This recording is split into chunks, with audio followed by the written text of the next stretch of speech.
Goldberg knows the process well, having helped candidate Bill Clinton with his selection of Al Gore in 1992. He is co-founder of the public affairs firm Trident DMG. Welcome. Thank you. Great to have you here. It's great to be here. What a moment. I mean, some of the smartest people in politics, and this is kind of the lead into the conversation we're going to have about vice presidential candidate vetting. Some of the smartest people in politics would have bet, I'll bet, a 3 months mortgage at the beginning of all this that you would not get Donald Trump as the last of 17 candidates standing, and for the first time in history.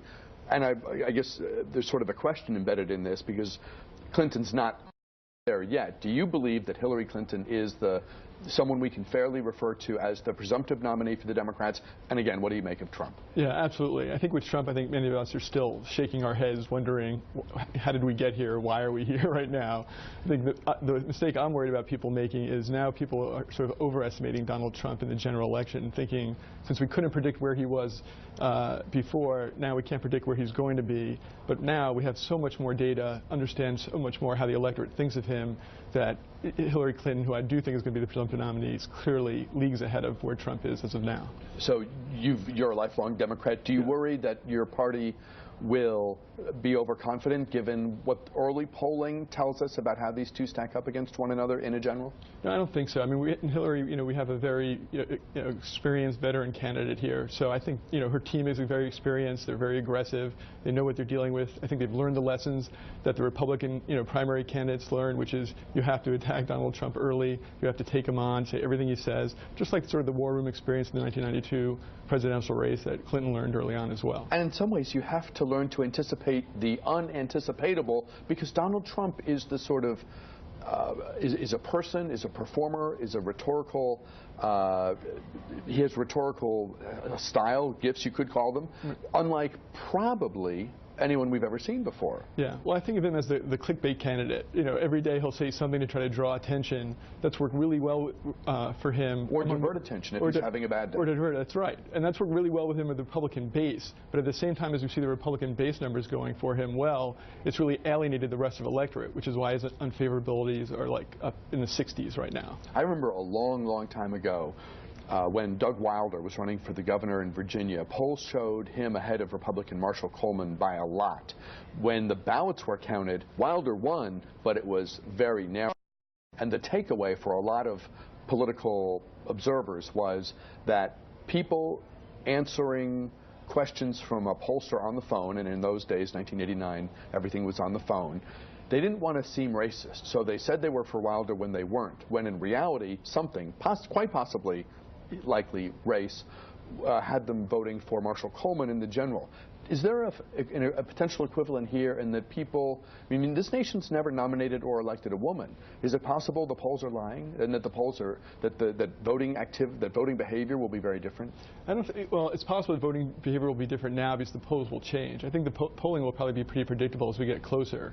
But certainly, Trump right now, even if he gains 5% in each of the polls in the battleground states, he still loses by a sizable lead in the electorate. So he has to make up really an incredible amount of ground in the polling to really challenge Senator Clinton. A recent bipartisan report said that a professional, solid vetting process, one that does right, not just for the candidate and his or her party, but for the nation, given that this person will be a heartbeat away from the presidency, that to do this thing right takes 8 weeks. Where do you think these two candidates are at this moment, and what would you say to buttress this notion that this is serious business and must be done professionally and well? No, I think that's exactly right. 8 weeks does sound about right. You see, there are really two different kind of vetting going on right now. There's the vetting that each candidate's political people are beginning to do, and then there's the vetting that all the law firms around town are beginning to do, which is really an extensive deep dive into candidates' history from the time they're in 6th grade on up, into everything they've said, everything they've written, every personal relationship they've had. It's really a deep dive in everybody's personal lives, their financial lives, and then, of course, their public and political lives. And never have we had a time where there's more available about all of us as individuals, and these, the people who end up as the short list, there's just so much about all of us out there. Right. Ultimately, that doesn't tell you everything about this process, But it's a huge place to start. Right. The first place to start certainly is going to be like looking at social media and online. But then you ask questions that you would never have had to ask before, like are there sex tapes? Are there other things about you, inappropriate sort of videos that your friends may have about you? Did you post things and then take them down?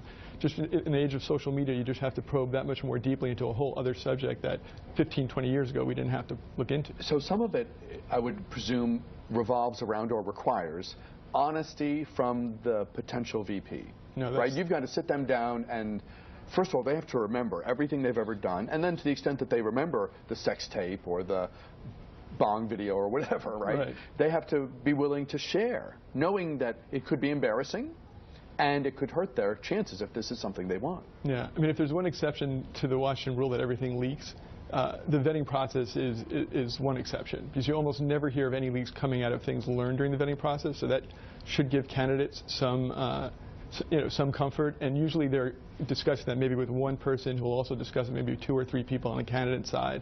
So the chance of leaking. But you're right, it relies entirely on honesty, apart from just what's on the public record. There's also all the financial stuff. Who have they dealt with? Where are they vulnerable to attack in terms of contributions taken, favors done, outright illegality, things that were legal but would look bad? I mean, that's right. Financial's huge. No, that's right. You're looking not only just at the tax returns, you're looking at every loan that person has taken, every loan or that person has given or made to other folks. You're really examining every aspect to try to conceive of something that could be an attack against that person and undermine their legitimacy. And as you're going through all the things you're finding, I guess in your thinking about it, you're like, okay, if I was on the other side and I this, what would I do with it? Because if you're vetting for Hillary Clinton and you find something on a potential, a Tom Perez or whomever, right, Tim Kaine, whatever, you're probably 99% sure the other side will find it too. And then the question is, okay, if Trump has this, what I've just found, what do they do with it? And how bad? Is it lights out, or is it something that simply has to be responded to in a powerful way, in a clever way? It really depends on what it is. So anything that you could turn up in vetting that could possibly conceivably get out, you're going to want to do that in your time frame and make sure you get that out, unless it's something disqualifying. So 20 years ago, maybe not paying nanny taxes may have been disqualifying. Now things have moved on, and there are other things that have probably become disqualifying. So once you get past the disqualifying things, then it's just okay. Then you're into political strategy of how could you mitigate that and getting it out. And someone you've known a long time, someone you and I have both known a long time, former White House Special Counsel Lanny Davis, once wrote a very interesting book, the title of which was "Tell It All, Tell It Early, Tell It Yourself." I might have the order wrong, but those were the 3 things, right? Tell it all, tell it early, tell it yourself. So we all have something, probably in our past, that we wished weren't there, but too late, it's there. Right. So now the issue is, how do you deal with it? And Lanny's strategy is right there on the cover of his book. Yes. I mean, if there's anything bad in there that doesn't disqualify you, you've chosen your candidate now and you're going for it, and you know there's some really questionable things, that's right. You're going to, as soon as you choose that candidate, you're going to be working on that strategy so that shortly after the announcement, before the convention, you get it all out so that the convention steps on it and you move on. And sometimes you're not passive in that, well, there's this thing, and we know it's going to come out, and we'll just sit and wait for it to come out. Sometimes you say, since it's coming out anyway, let's control it. Friday night, let's leak it to the San Jose Mercury News and give it to them at 2 a.m. And then when everyone else asks about it, you can say, that's old news. No. The San Jose paper had that Friday. Today's Sunday. Why are you still talking about that whole thing? You know our playbook. I do. That's exactly what you do. AP is another favorite target. Something that goes out, major papers don't want to cover, and you just get it out. That's exactly right.